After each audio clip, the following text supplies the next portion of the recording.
previously on the Scowl Method podcast. You have a strong and healthy soul. That energy, that energy goes into a sound mind. A strong and healthy soul, that energy goes into a sound heart.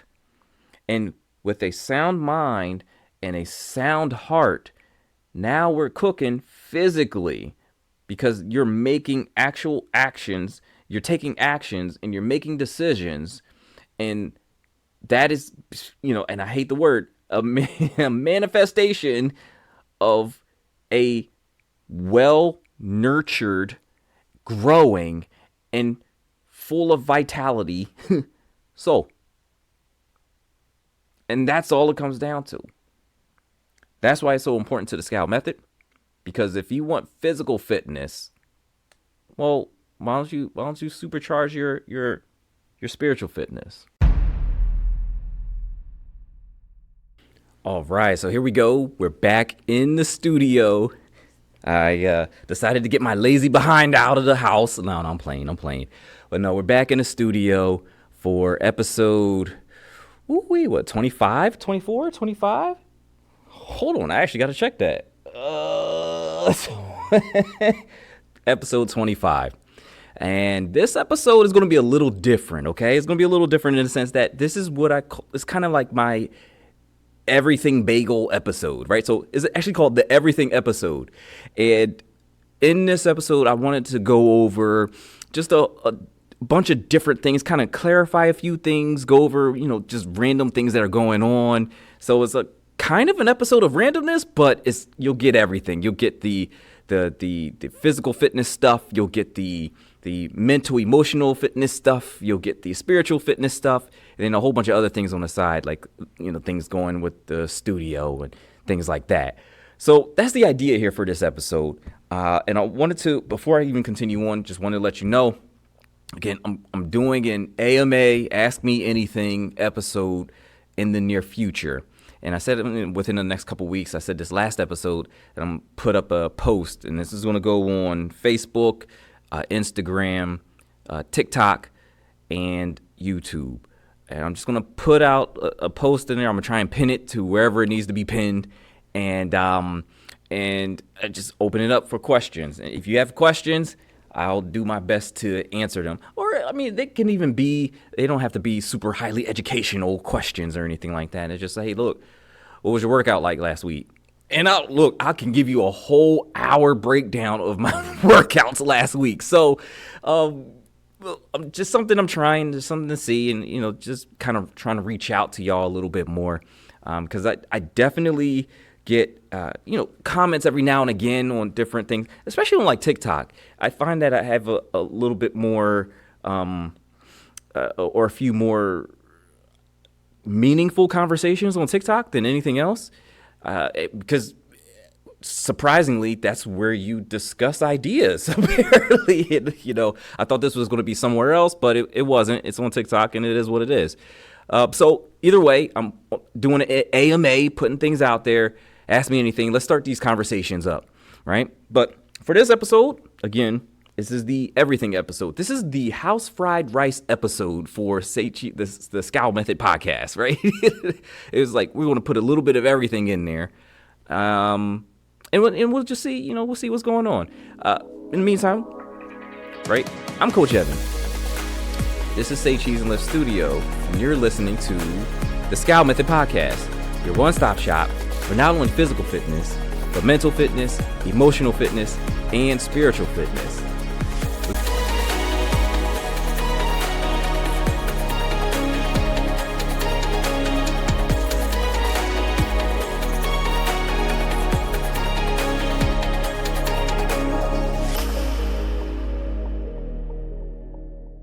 All right, so last episode, I talked about this idea of spiritual fitness. And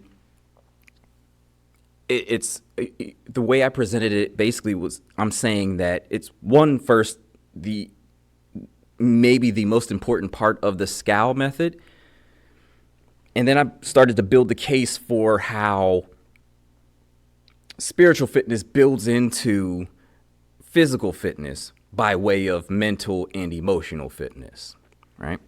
And and I'm going to be talking about this for forever now, right? Like that one episode, the last episode was just a little bit of what I really, really want to say, but I can't necessarily say it all at once. There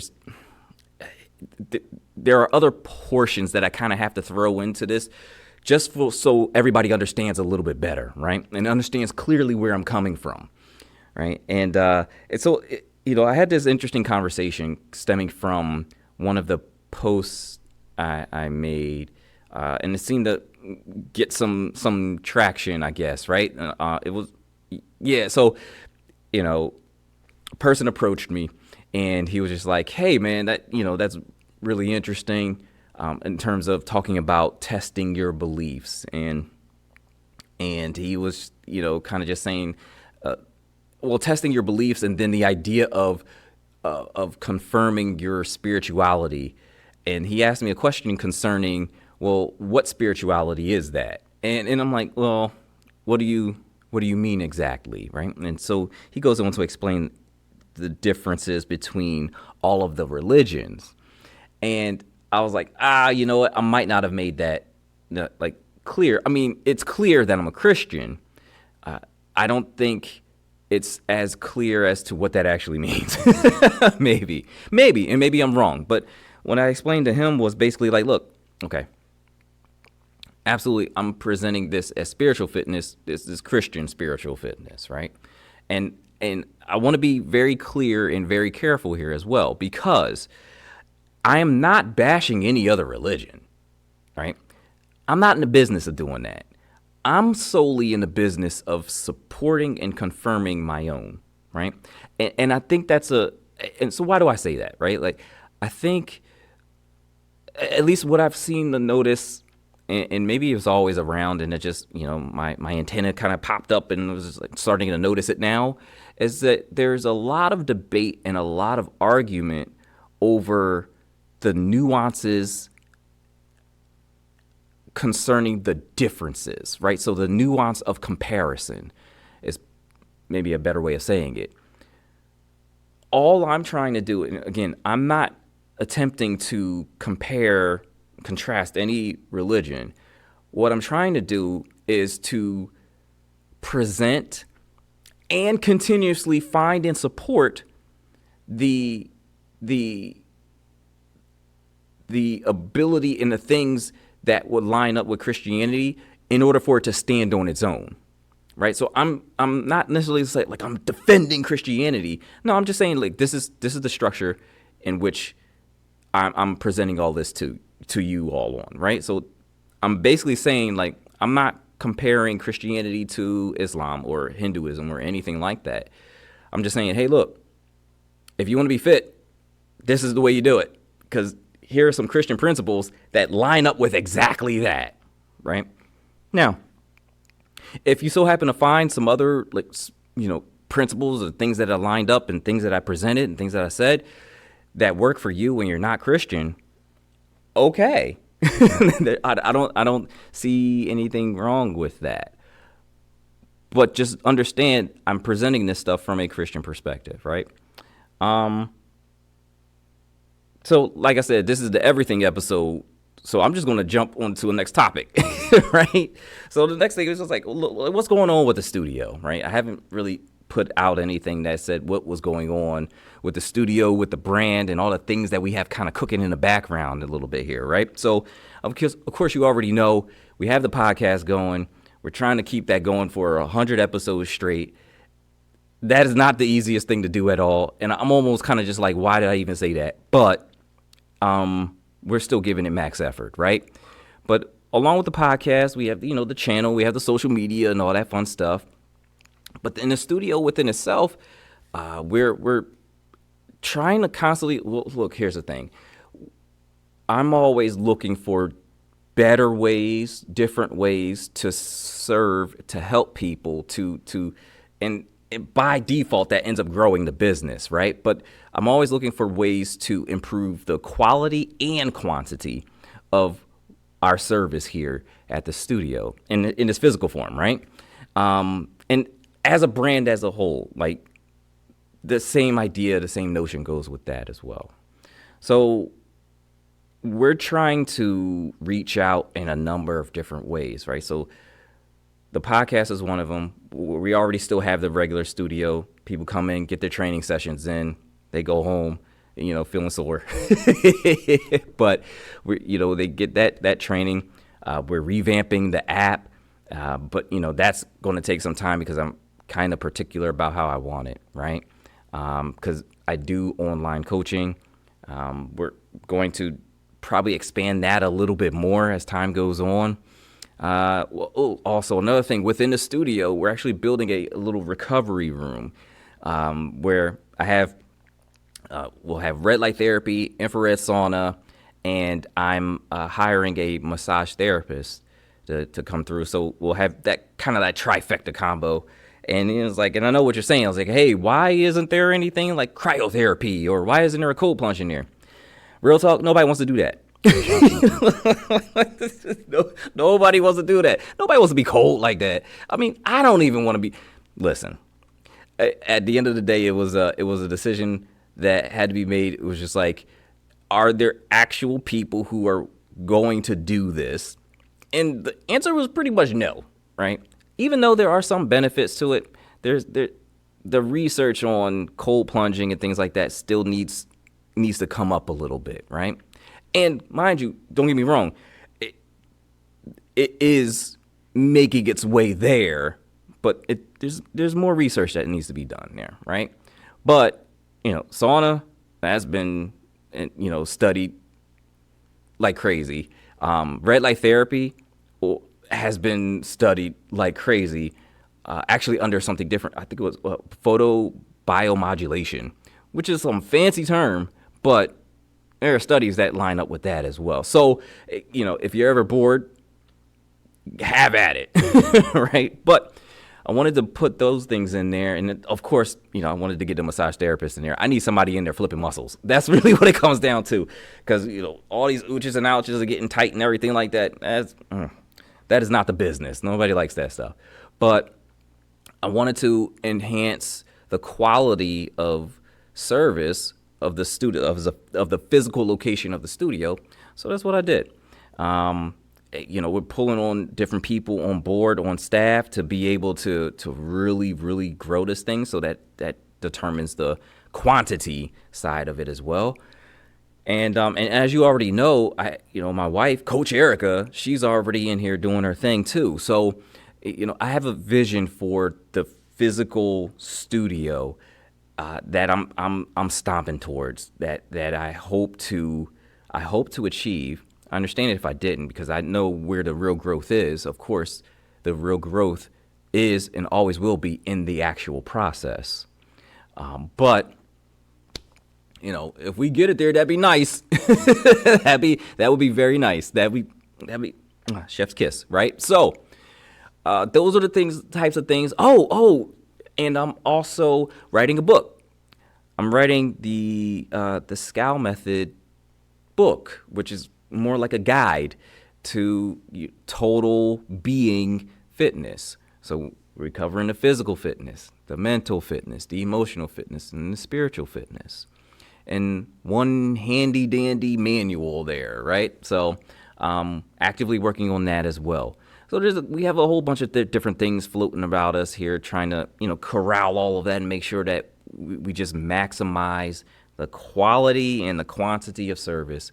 Because you remember before, maybe 5 episodes ago or 4, or I don't even know how many now, this, me personally, this is my purpose. This is my purpose. And it lines up. It lines up perfectly. And am I doing it perfectly? No, not at all. Not at all. But I'm learning and I'm growing. And speaking of growing, right? If you can't tell by now, I'm a little analytical, and I think about random things. But I got out of church this past Sunday thinking about this idea of growth. Like, so in a podcast before, I talked about what growth really is. And if you like if you're not, so basically it's like there's no such thing. I think what I said before was there's no such thing as being stagnant, and that if you're not growing, you're basically dying, and you're not like, so if you're not winning, you're losing, right? There is no stay the same. There isn't a hold steady, really, right? And, I thought about that a lot since saying it, and I still believe that. And it's actually been confirmed in a lot of different ways since saying that, right? But I was just like, I took that idea, and again, I was just coming from church, and I was thinking about that as it pertains to the church. If the church isn't growing, then it's dying, right? Is there any point where the church is staying the same, right? And why am I saying this? Because, well, it's on my mind, and this is the everything episode. But the church has diminished over the years. Its influence has diminished over the years. And I think what's left right now of the church is it leaves a lot to be desired, I believe. And it's interesting because it's like I hear of a lot of people who are non-Christian who are hypercritical of the church. And a lot of things they say, I can't say they're wrong. I would like to be able to say like, hey, no, you're not right about that. Like, no, they're strong, especially as it pertains to the Christian church. But there are spots, there are nuggets, there are shining spots where the church is, the salt of the earth, right? Like, and that's it's wonderful. It just doesn't happen enough. It's not in abundance. In fact, it seems like it's, as opposed to growing, it's dying. So that's and the idea I had was like, well, if, just lining this up, if church is supposed to be that's the body of Christ, that's what it's supposed to be. That means that is linking us up directly with God. Then shouldn't we be growing the closer we get to God? So it's like, what else can happen? Like, do things stay the same the closer you get to God? I don't think so. So either you're growing because you're getting closer. Even if you're not getting closer actively, you're still growing because you're like, if you're staying, let's just say you're at a certain proximity to God. Just thinking about this, I'm trying to work this idea out loud, but I don't know. So if you're hanging with me, just hang with me. But it's like, let's just say you're at a particular level in your relationship with God, you yourself individually, and you're staying there. Does that count as growth or does it not? Right? Because it's just like, if you're anywhere near God, which gives life, how can you stay the same? And like, how do it's like, if the closer you get to like death and non-growing, like in a way that God explains it, like that doesn't seem to match up. That doesn't seem to work. So I take that some parts of that idea, and I'm like, and again, I'm just working through this kind of now, right, on the spot. But I take a little part of that idea now and say like, hey, if the church is really doing what it's supposed to do, shouldn't it be growing? Shouldn't it grow? And is it actually growing right now? And why not? Right?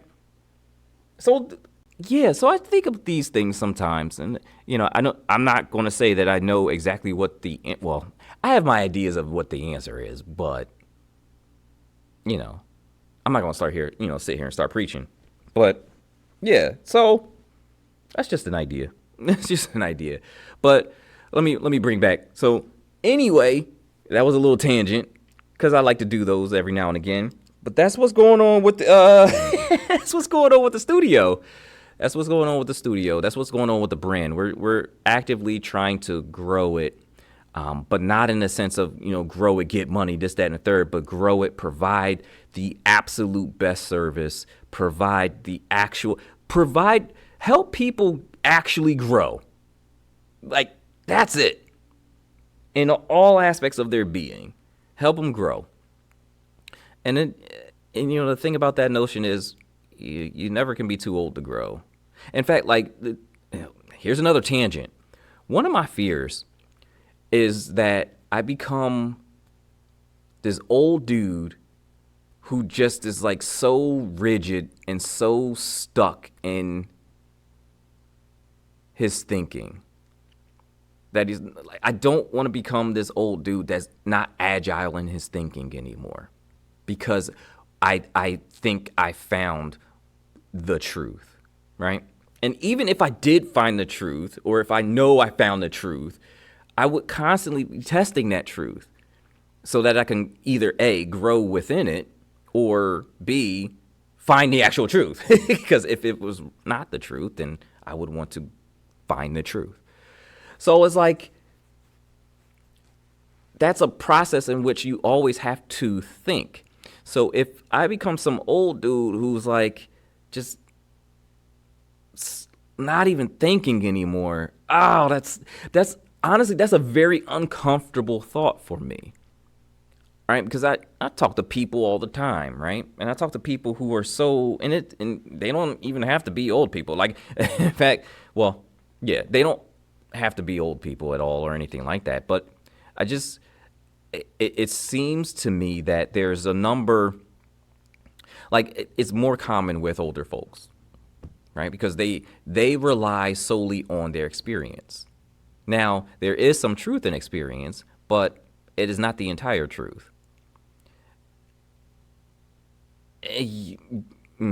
Yeah. So I just, that's, another tangent. That's one of my fears. Like, I just want to make sure like I'm still learning. I want to still learn. I want to continue to grow. I don't want to get so dead set in my ways that I can't see or can't understand any others like rational thinking or rational arguments or anything like that. Like, that is legitimately a scary thought for me. Now, I'm a nerd. So so it's like, of course that would be. Other people are like, yeah, I have this fear, that fear, da-da-da. Nah, I have a fear that my thinking is so rigid that I become like, I just stop growing altogether, and I think I found it, and I could be wrong. Like, I don't want... That's a little dramatic, I guess, right? So, anyway, all right. Another tangent. So there's 2 tangents already. But listen, that's what's going on with the studio.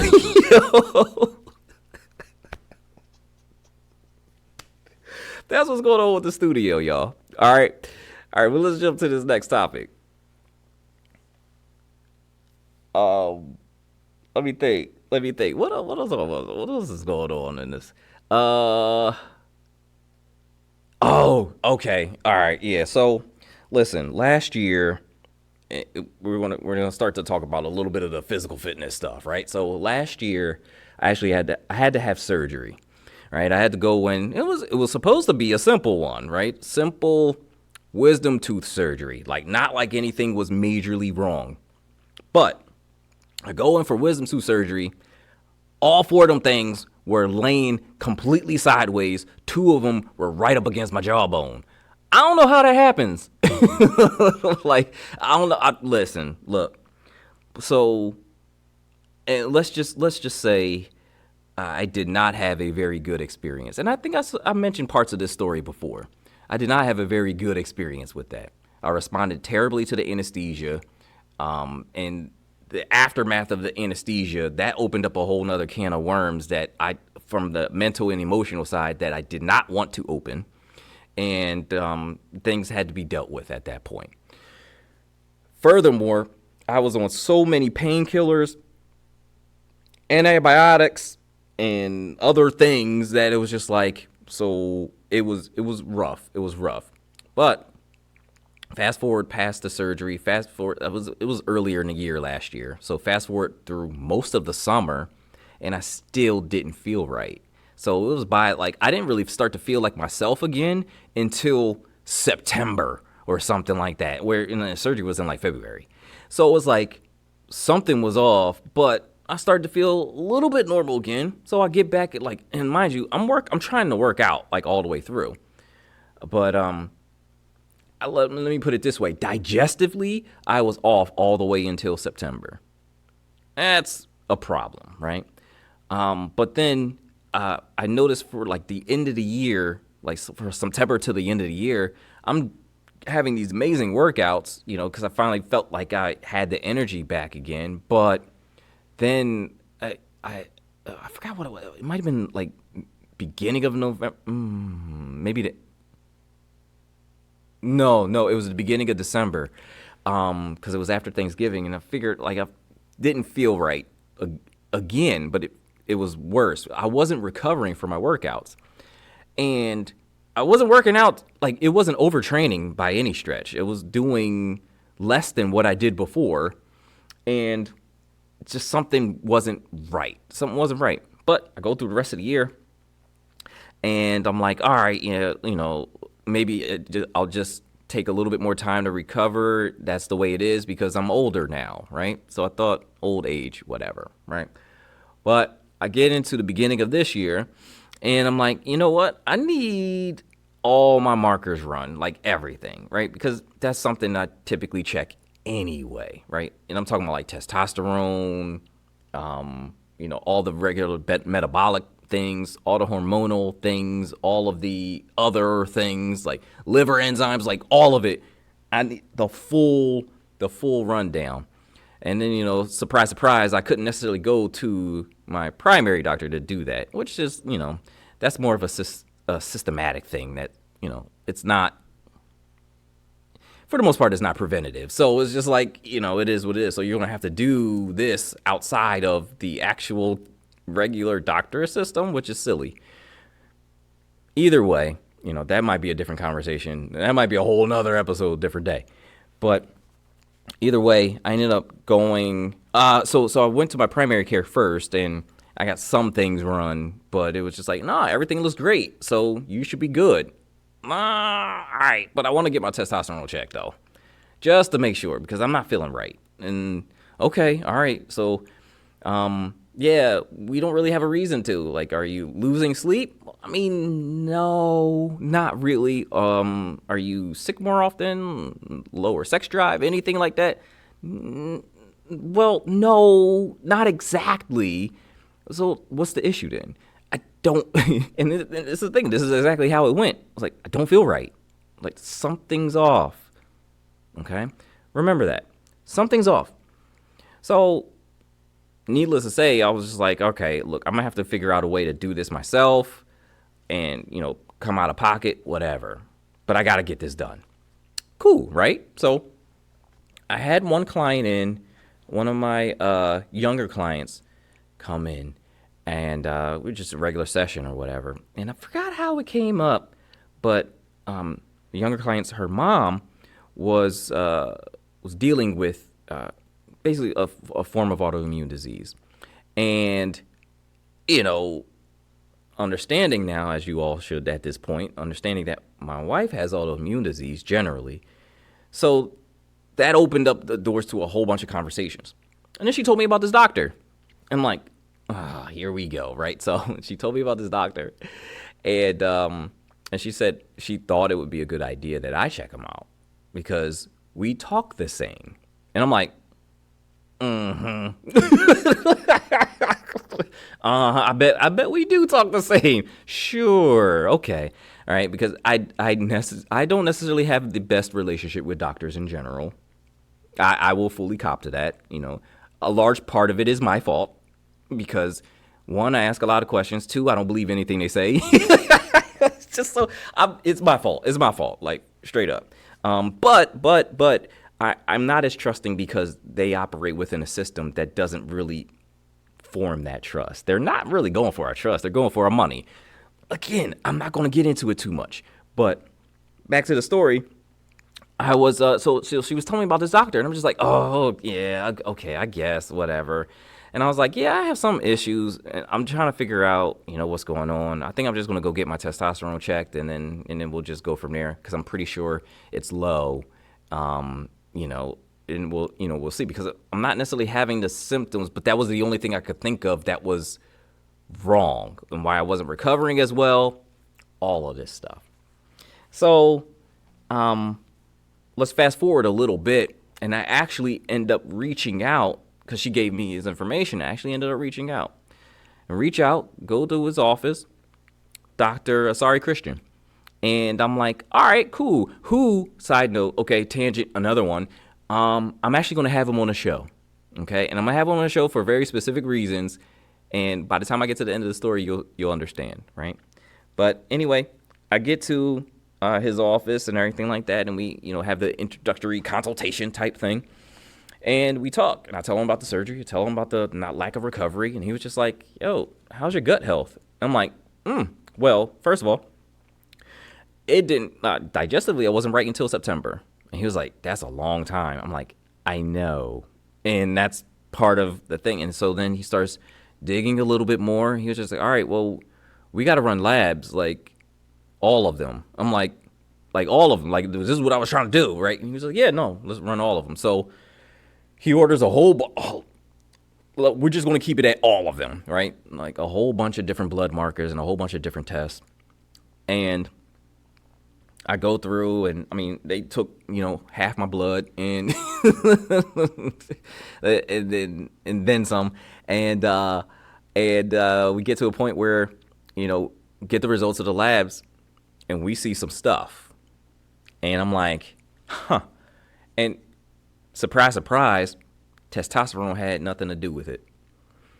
And I'm like, oh boy, okay. So what it was, and I won't go into too many details, but there were liver issues, and then there were kidney issues.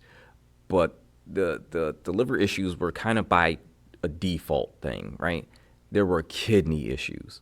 And then that's when things started to kind of connect a little bit more because of the amount of painkillers I was taking and the things that I was trying to, get past in this hurdle, plus the antibiotics. The antibiotics destroyed my gut, right? So we kind of had that assumption. We knew that. But the pain meds and likely the anesthesia also jacked up my kidneys. So, right? And so at that point, when we sat down and talked about the results and all that fun stuff, and he was just like, "Are you taking any supplements?" And I'm just like, "Well, yeah, I'm taking a lot of supplements, like this and this," and I gave him the whole list. I was like, because when I work out, blah blah blah blah, that, and for recovery, bang bang bang bang. So I gave him the whole list, and he was just like, "All right, well, I'm gonna need you to stop like half of this, right? And then I'm gonna need you to go see a nephrologist." I'm like, all right. Now at this point, this came out of nowhere. Never had I had any issues with any organ, with anything like that. Like, and that's one of the main reasons why the primary care doctor didn't want to dig any further, because even just the initial metabolic blood markers, according to that, I'm supposed to live until I'm 125, which, right?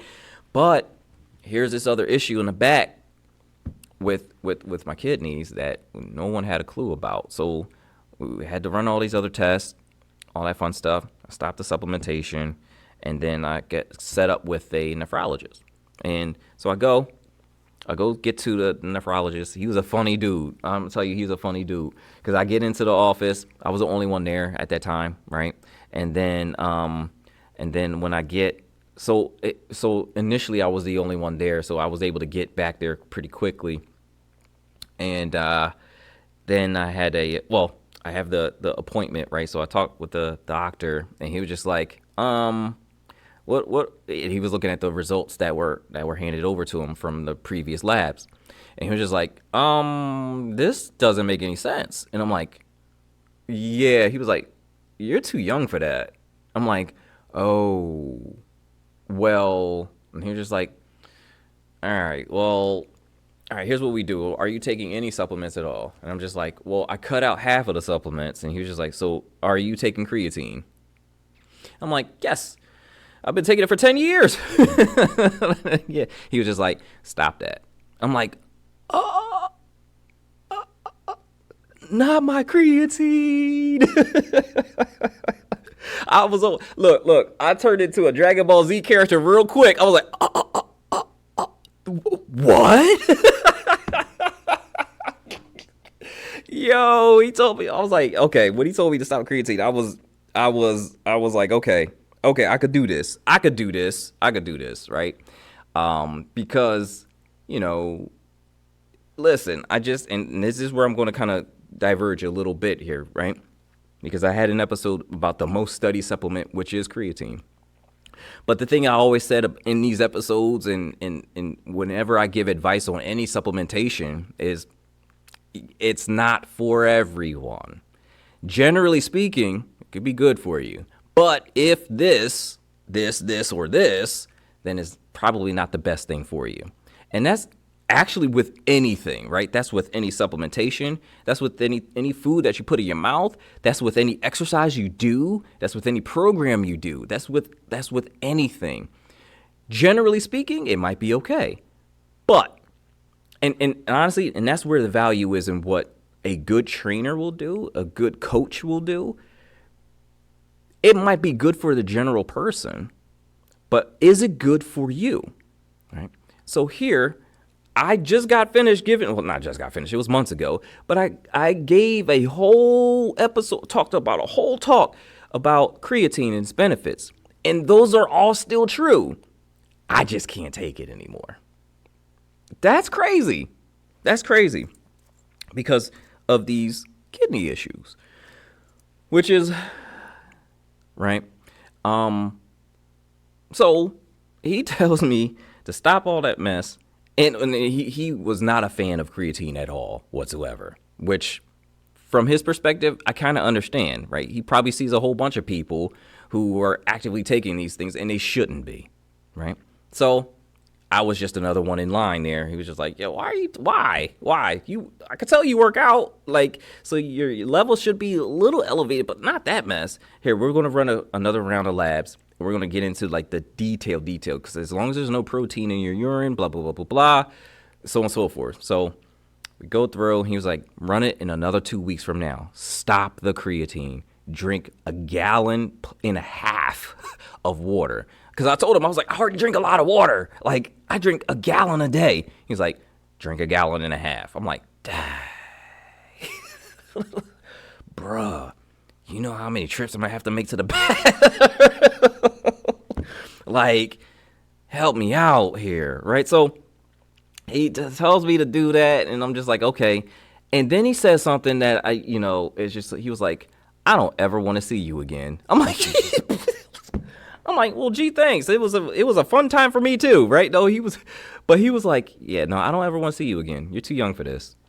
You shouldn't. No. He was like, so stop the creatine. Let's see where you are. I'll order the ultrasound. Yeah, the ultrasound for you, and we go from there. But stop the creatine first, and then get those labs done. Okay. All right, bet. And then as I'm walking out, I see, because I had to walk out, and there's some last paperwork I had to fill out that I couldn't, because I just went straight through, right? So I was sitting down there, and the waiting room was starting to fill up a little bit, and it was just all older people. There's one old dude looked at me, who was just like, why are you here?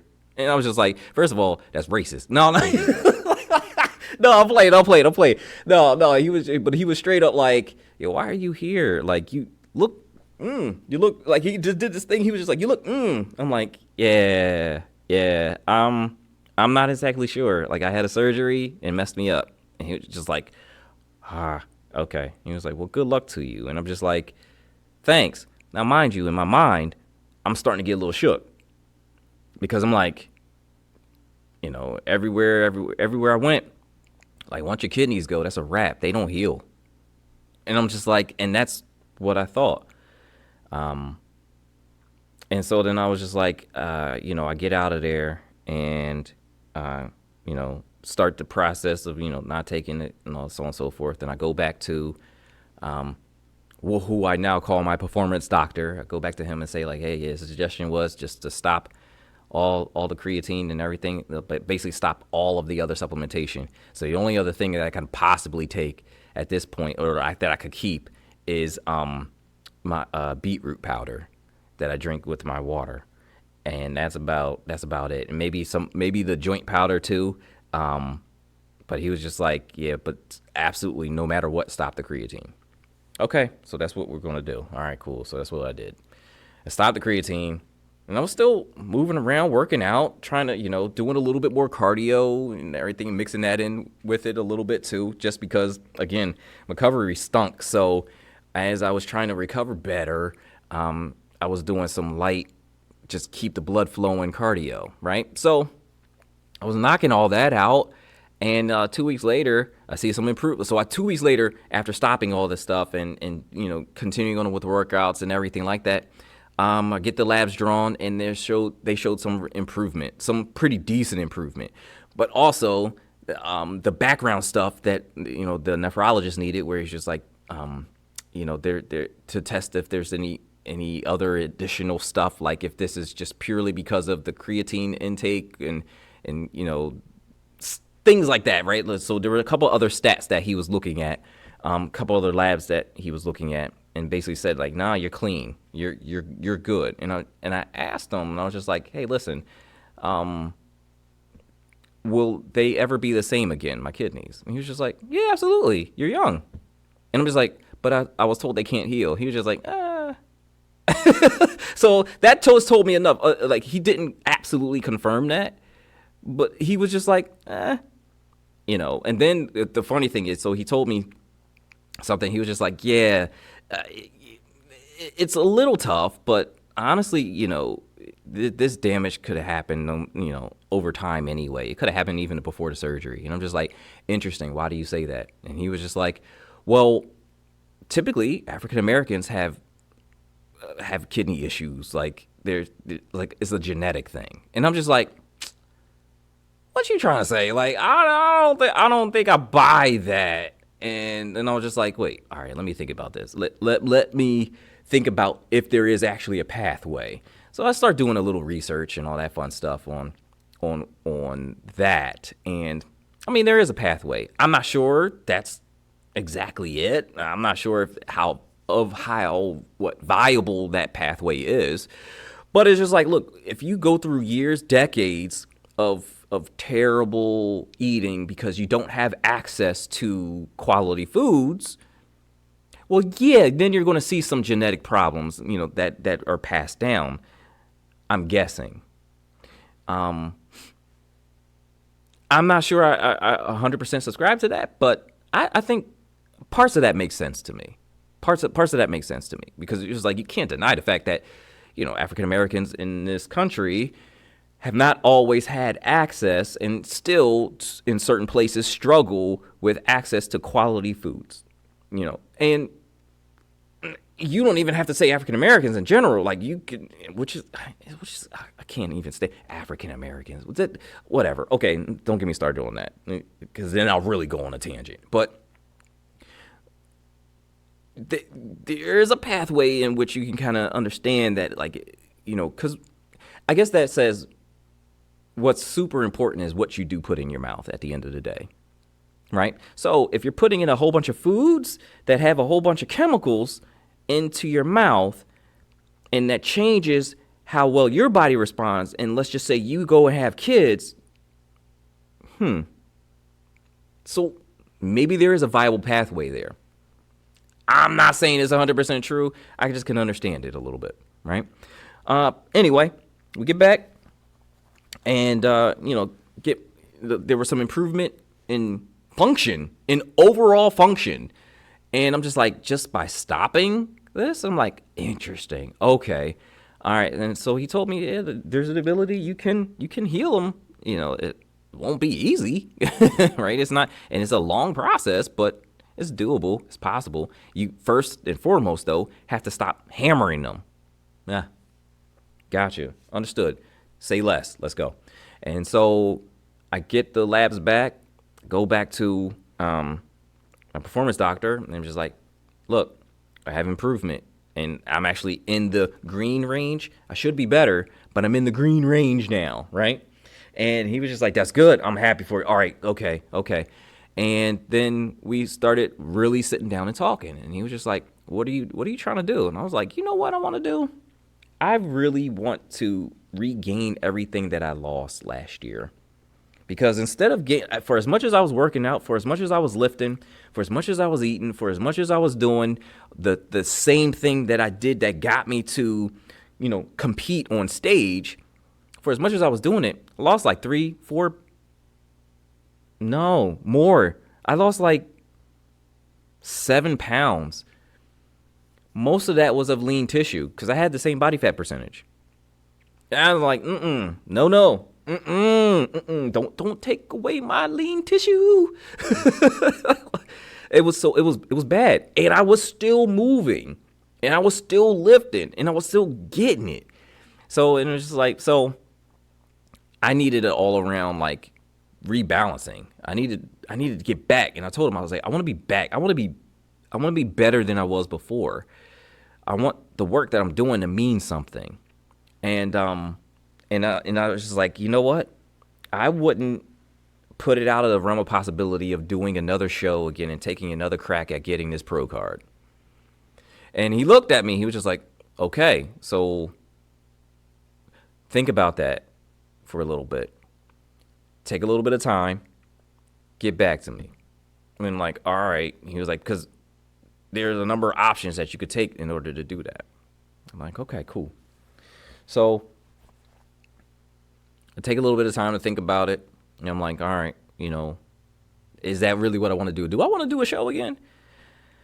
And I was like, even if I didn't want to do a show again, and I'm obviously giving you the answer now, but like if I didn't want to do a show again, I at the very least want to be back to what I was before.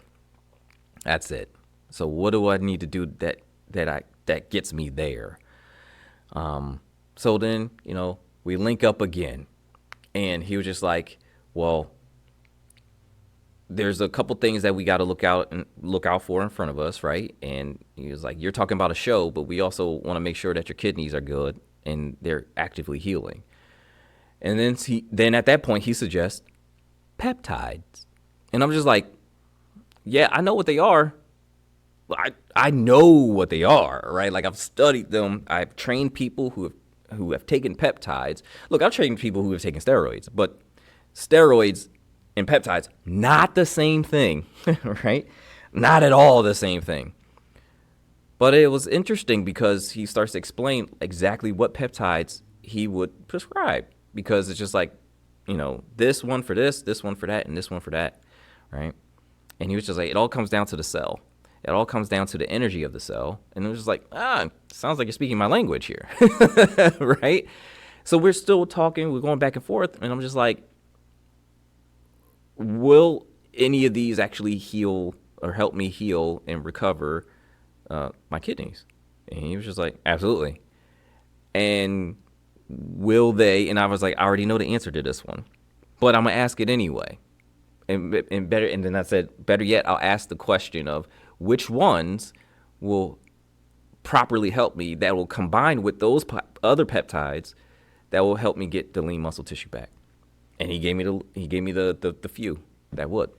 And I was like, okay, so what's your recommendation? And he gave me his recommendation, and he was just like, and then again, it was no pressure, there was nothing like that. He was just like, think about it again, because I know there's a thing, because you're doing the things you always competed naturally, right? And I'm like, yeah, I've always been natural. And at this point, it's just like, I'll never be able to compete again. And I was kind of okay with that. But at the same time, I'm like, if I'm looking to heal my body the way that I hope, why wouldn't I go that path as well then, right? Because it's like, I'm going to be jacked, but I'm going to be operating at a next level, right? So there are some things about the peptides that are super appealing, right?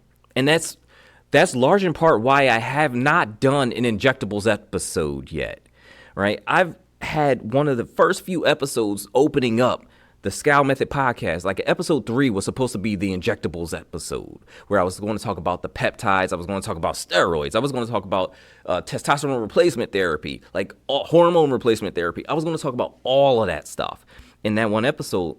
And the problem was I couldn't come up with a way, like I couldn't come up with a like individual consensus, right? Like I didn't know, I had no idea where I stood on it, because I was just like, talk about being on the fence. I was on the fence the whole time, where it's just like, none of this stuff should ever be abused. Duh. But I've sat there and watched it change people's lives, right? For instance, take Ozempic. I was so, on one hand, I was just like, oh, come on. Like, you look like a bobblehead now. You used it for cosmetic reasons, and people who actually need it aren't getting it because you want to look different. Like, that's not cool. But then there's also the commercialization of it in the first place. Oh, I said, I'm not going to get into that though. But I looked at Ozempic and I was just like, I'm on the fence, because no matter what you do, there are trade-offs to doing these things. Anything that you eat, anything that you inject, anything that you do to your body, there's kind of a trade-off to these things, right? With these things. And honestly, that's not even like, that's not an original idea, right? Like that's something I learned from Lane Norton, right? He said this a while ago. He was like, it's not about, locking in on one or the other. It's about trade-offs. Like, because there's no thing that's 100% all the way exactly the way everybody wants it, right? So it's like, what are you willing to give up in order to get that, right? And that idea stuck with me, because it's in a large part, it's true, right? It's about trade-offs. So I was trying to determine what the trade-offs would be if I started taking peptides, right? And it's like, a lot of what I came up with at that time, it was mental. It's mental trade-offs, right? But let me take it back a little bit, right? So at the time I was on the fence, and I saw all the negative stuff dealing with Ozempic, but then I actually saw the positive stuff dealing with Ozempic. And I saw how it changes lives completely, and it gives people more life, period, right? Now, I also saw the studies on all the side effects, but then I saw the studies on all the good stuff. So listen, let me tell you, I was on the fence, and I'm not quite on the fence now, but I'm also not firmly in one camp or the other. I'm just right where Lane Norton says, basically, it's about trade-offs, right? If you are doing it for cosmetic reasons and you happen to abuse it, you may as well get the Poison Control Center line together and get it ready. Because, side note, the calls increased to that, like, what was it, last year or something like that? Increased by like some ridiculous percentage points of like number of calls, call volume because of this stuff. But also, there are a lot of people whose, again, lives have been completely changed. A lot of diabetics are living a healthier life now because of this stuff too. And so, it's all about trade-offs. And if you really think about it from a physical perspective, that's all fitness is, right? Are you willing to give up some time, give up some how do I want to say it? Fun, maybe, when it comes to food, right? Like, you give up some of those cravings, right? Give up some of those, to get on maybe a strict diet or a semi-strict diet or a diet, whatever it may be. Are you willing to give up some time that you could be spending, sitting down watching Netflix or something like that, chilling, relaxing, whatever? Are you willing to give up energy? Are you willing to give up brain space, brain power in order to be healthier, in order to gain some muscle, in order to get stronger, in order to move better, are you willing? It's all about trade-offs. What are you willing to put on that table in order to get to that better state? Because you absolutely have to put something on the table. You have to, right? So in this case, I now look at this as a trade-off, right? And I especially look at it now as a trade-off because I'm actively taking peptides. So, and it's just like, and in this case, well, let me finish the story, and I think you'll understand it a little bit clearer, right? So I get back to him, and I'm like, all right, I'm all in. Let's do it, because you know what? I need to have that drive again that I had when I was working out, trying to get my pro card, right? And again, that's not to say that I ever will actually get it. Remember, the real growth happens when? Over the process. So I will continue to put myself through this process, and the end goal is the end goal, but the process is where I get the most from. So I told him, I was like, okay, let's do it. What do I got to do? And he laid it out. He laid out which ones, and we went through it. So basically, it's CJC, epimorelin, thymosin beta-4, and humanin. And, well, I just finished the humanin. That stuff is good, though, by the way. Humanin got you feeling... Humanin basically has you feeling like you're unstoppable. And it's so funny because it's not even like... it doesn't feel unnatural. It feels like I'm 22 again. Like you know that feeling when you like you young, like you 22 and you just like, ooh, like I wait, like yo. So now, honestly, I wake up every morning like, what, everything's getting done today. Like I'm let's go. Like I haven't woken up like that in years. So it helps in recovery, cellular repair, mitochondrial function, mitochondrial efficiency, the communication between the cells. It also improves growth hormone release, at least this combination that I have right now, right? Growth hormone release, better sleep. Everywhere I move, everywhere I walk, I feel like I'm floating, like I'm gliding across, like everything. There's no pain. And for the time that I was taking the humanin, I didn't get sore at all whatsoever. And then I wanted to really test it. I tested out. I was like, 2 workouts a day. Let's see if I could pull that off. And I was just like cranking out 2 days, and all of my lifts went up, so I'm getting stronger again. I'm like, I can't tell you the joy I felt when I was able to lift 225 on a bench press again, and an even pace rep it out. Right? I was just like, I knocked it out for 8, and I was just like, oh, that felt good. That felt good. That felt good. And it's just like, and things like that. Like I'm hack squatting 360 again, and that's what I used to kind of chill with, right? Like it's everything's going up again. Everything's feeling good again. There's no ooches and ouches and everything like that. And I'm still taking care of my body. I'm drinking 1.5 gallons of water a day still. And it's just like, but if I had stiff and rigid thinking concerning the peptides, if I was like a hard, no way, it's not going to happen, no, it's impossible, no, I don't know. I don't know what would have happened. But recently I just had some labs run again, and I'm in the, it's so green, it's blue now in all of my metrics, in every single one of them, kidneys included. And I'm like, whoa, that's major.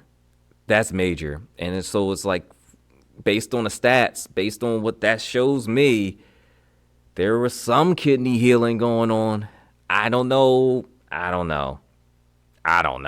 But I know I feel better, and the stats show up better, and we'll just keep it moving from there. But I'm going to have Christian, on the podcast. We're going to talk, give a little bit of his history, and we're going to talk about peptides in general. And I think that'll offer up a lot of good things for you all, right? And a lot of perspective as well. He's a cool dude. And I'm gonna have him on the podcast. So in sometime in the future coming up, we got to get our schedules linked up, and we're gonna be rapping. We're just gonna be rapping. All right. So let's move on to the next topic here. All right. So the next topic, I guess that. Well, so I gotta update you. So let me update you on my two favorite exercises to do right now, right? So at some time ago, I was talking about shoulder exercises, and certain shoulder exercises I just love to repeat over and over again. And I guess it's really no different now. So because my one exercise that I absolutely love, I love the way it feels. I love the muscle that is getting me. And it's wait a minute, hold on. Ooh, I must have did something wrong. That's my wife calling me right now. Okay, we gonna have to pause. All right, my bad. What was I saying? Oh, my two favorite exercises right now. One of them is actually it's a more of a difficult one. It's not recommended for everyone, but no exercise is recommended for everyone, right? So, just keep that in mind. But it's a behind the neck shoulder press with a barbell, right? I just recently started doing these again. I did these years ago, and I stopped because I was listening to all the literature saying oh, it's terrible for your neck, your shoulders, blah blah blah blah blah, and I'm just oh, wait a minute, hold on, let me go back, because I just knew that every time I did behind the neck barbell shoulder presses, things felt good, and I was getting stronger in ways that just that upper upper trap and that shoulder area, going across my back here, that was super strong. And I was all right, I want to get that strong again, right? But not only was that strong, I was also pretty strong towards my middle back as well. So there was less pain in my neck and things like that, doing the behind the neck shoulder presses. So I started doing those again. Now here's the catch. With the behind the neck shoulder presses with a barbell, you got to go slow, first of all. I would almost urge you with any lifting, go slow, unless you're doing powerlifting where you have to move the bar really fast. But I'm doing this in the bodybuilding sense. Man, I'm going snail's pace slow just so I can keep control. Now, a lot of you might not have the mobility in your shoulder and your shoulders to be able to do that. I do some around the worlds with a band, or shoulder dislocations with a band. Do some of those every day to kind of get the shoulders stretched out, loosened up a little bit, and to get them stronger also, right? And don't ever really do heavy weight. This is one of those exercises that you want to go slow, even pace, and lightweight on, right? Because let's think about it, right? You don't, unless you're just straight yoked, you don't want to have too much weight there anyway, right? But typically what I end up doing is I'll set the barbell up with some light weights or whatever in the squat rack, as if I'm about to do a barbell back squat. And I actually get set up with the bar on my back as if I'm about to squat it. But instead, I'm bringing it up here, and now I'm not bringing it all the way back down to where it was, as if I was about to squat, but I'm bringing it pretty low, and then I'm pressing it back up, and then keeping it behind there. But what that's doing is it's forcing me to kind of open up my chest, expand my chest, and tighten up my back, which helps out with posture quite a bit. But it also tags my shoulders in a way that I don't really, there's a lot of exercises that could do parts of it, but it feels like my whole shoulder is just locked in on those behind the neck shoulder presses. Because I'm expanding my chest and I'm squeezing back this way, I'm already working rear delt. Now, in order to press up, you're typically using your front delt, but it's not that far in front of you. So you're also using mid delt as well. So you're using your entire shoulder to get that thing and to keep it stable. It's a wonderful exercise. Again, if you don't have the mobility, it probably would be a painful one. Or if you have a different makeup in your shoulder, it'll probably be a little painful for you. But and in that case, I don't suggest doing it at all. But for me, I have really decent shoulder mobility. I don't have any pains doing exercises like that. And it blows my shoulders up. And it also gives me a little bit of trap work too, which I desperately need. So that's become one of my favorite exercises to do current day, Another one that I'm absolutely loving is another barbell exercise. And it's actually called a Yates row. Now, this row was made was what Dorian Yates, famous bodybuilder, has done, and it's kind of like a row and a deadlift at the same time. But so when you're doing regular barbell bent over rows, right? Let's just say you're doing an overhand. You're doing an overhand barbell bent over row. You're really hinging deep into it so that your back is almost parallel to the ground, and then hitting that row. A Yates row is basically where you're kind of coming up at a 45-degree angle from the ground. So your back isn't completely parallel. So basically the movement is of your back. If you can see my hand here, let me move the side. If you see my hand, it's going up here, and that's where you're going. So there's a little bit of hinging going on there while rowing, and basically it targets the lats and it allows you to squeeze, because what you're doing is you're pulling the barbell up. You're going to bring it to your belly button almost, but you're not necessarily pulling your elbows out. You're actually just pulling them back, and you're expanding your chest in it, and that tags the lats like no one's business. It's a wonderful row, or wonderful variation of a row, and that you don't really need to have heavy weight on. Now, if you could do it with heavy weight, absolutely go ahead, knock yourself out. But look, I'm not doing it with super heavy weight, but I'll knock out some reps with that row, and the pump I get after that row, and again, it's kind of like a deadlift, but it's not a full deadlift. But you're doing a barbell bent over row, but you're not actually rowing at the parallel where your back is parallel to the ground. In fact, you're actually letting the bar kind of lead you a little bit, lead the motion. So you're going to pull up, and then you're kind of going back that way, then back down, and then you're going back down. So it's an interesting row, interesting variation of a row that I seem to really, really, really like. So I've been hammering those behind the neck shoulder presses and Yates rows for a little bit now, and I'm starting to like the results that I'm getting from them. So I guess another topic to talk about here is so I had an interesting conversation with my son, and it really came down to like a question of like.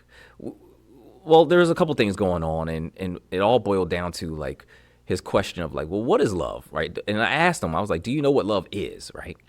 And he was just like, well, God is love. And I was like, well, what does that mean, right? And is it a simple feeling, or what is it? And he didn't have the clearest understanding, which is great, right? Because he was like, he's not an adult, he's learning, but he's asking the questions too, and that I love that dude because, he asked the questions, and I was just like, well, no, this is what love is, and I'm only reason I'm mentioning this again. This is random too, but it's the everything episode. So if there's something here that I say that can help you out, then we're all good. We're all good. But basically, the way I described it to him, I was like, love is ultimately what it comes down to is hoping for, praying for, working for the benefit, the good of someone else without any stipulations involved, right?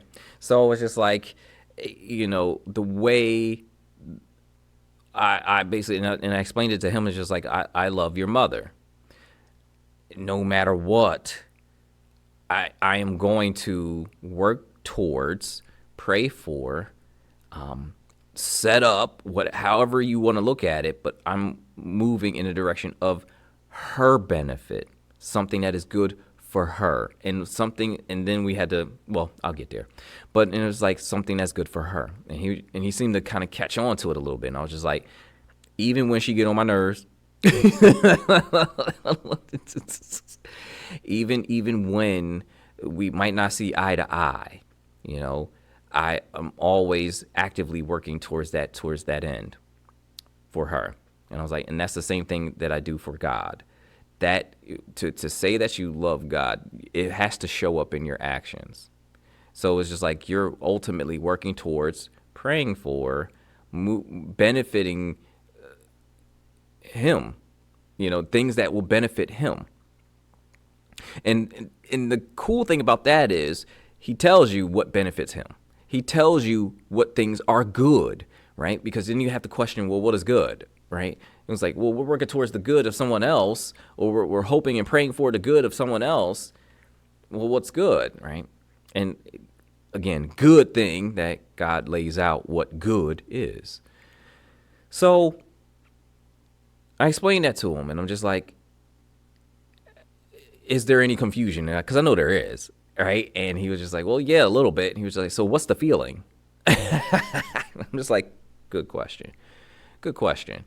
And then it was just like, the feeling typically is something that can, and it's funny because it's like we call it love when it's a feeling, when you feel like doing something. But love has always been an action. Love has always been a choice. You choose to do these things or you don't. You choose to work towards the benefit of someone else or you don't. It's always an action thing, a choice thing. The feeling part is usually just the infatuation. The feeling is just like, hey, look, I get along with this person, that and third, right? Because think about it this way, and I told him this. Think about it this way. We're called on to love our enemies. How do you do that if you don't like them, right? And it's just like, so we wouldn't be called on to love our enemies if it was purely based on whether we like them or not.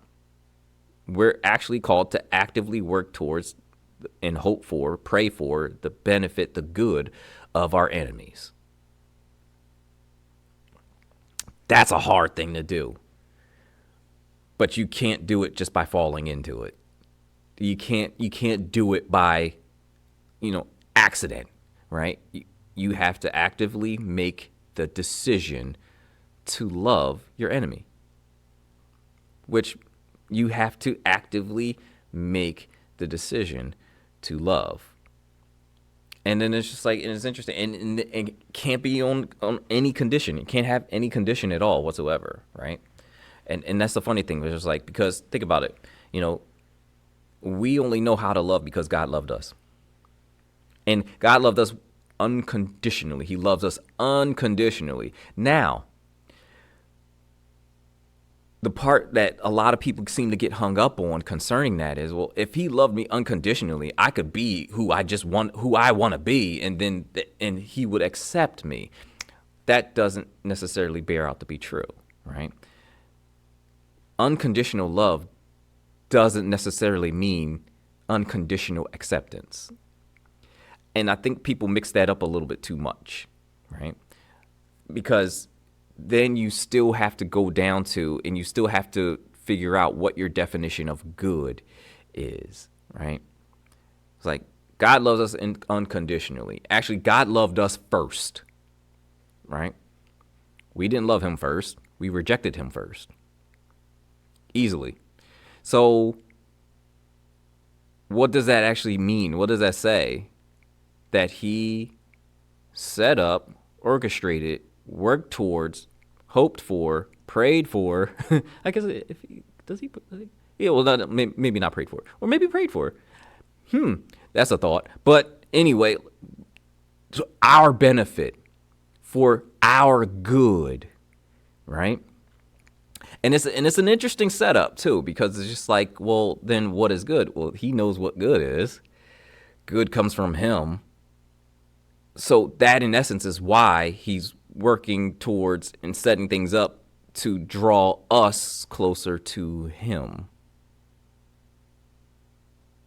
And this is what I explained to him. Now, I know, or explained to my son, and I know he's not going to completely get that idea, but I at least got to lay it out there, lay that foundation out there, at least something for him to think about, right? But that's what it comes down to, right? Like, love is definitely a choice.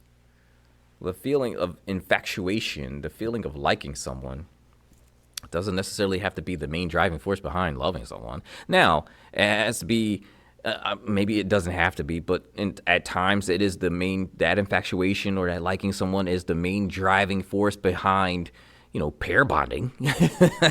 Yeah, right? Like, but even still, I mean, in times past, in different cultures, marriage was mostly about a choice, a decision to continue a bloodline, feelings or not. So, it's one of those things where like the definition of love has become so watered down and shifted and changed. And what's funny? I know I was tagging the church up earlier, but I'm gonna tag them up again a little bit. It's just like even the church seems to change their own definition or try and change the definition of love. And where it comes out to be something completely corrupted and something completely different than what it's supposed to be, and something that's not at all good, only for the reason of acceptance. And it's just like, remember what I said. That's all I say. Just remember what I said. So yeah. So look. I don't know. I've been talking for a minute, y'all. Like. I might have to cut this episode short. I didn't think that everything episode was gonna be this long, but yeah. So hopefully I gave you enough little tidbits, a little bit nuggets of wisdom there. Hopefully I gave you enough to think about, enough to chew on, and we'll go on from there. But I think I'm gonna cut it here because, man, I just looked at the clock and I got to get my workout on.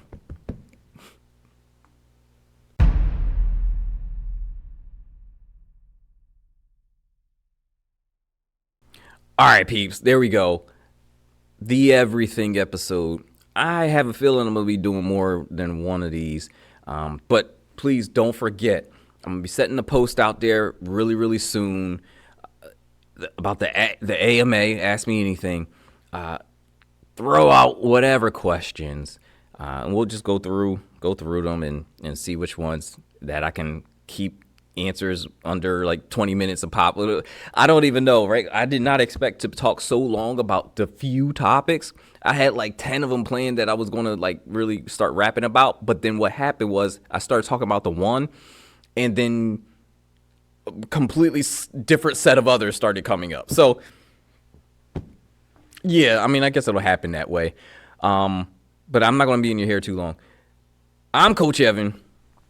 This is Say Cheese and Lift Studio, and you just got finished listening to the Scowl Method Podcast, your one-stop shop for not only physical fitness, but mental fitness, emotional fitness, and spiritual fitness.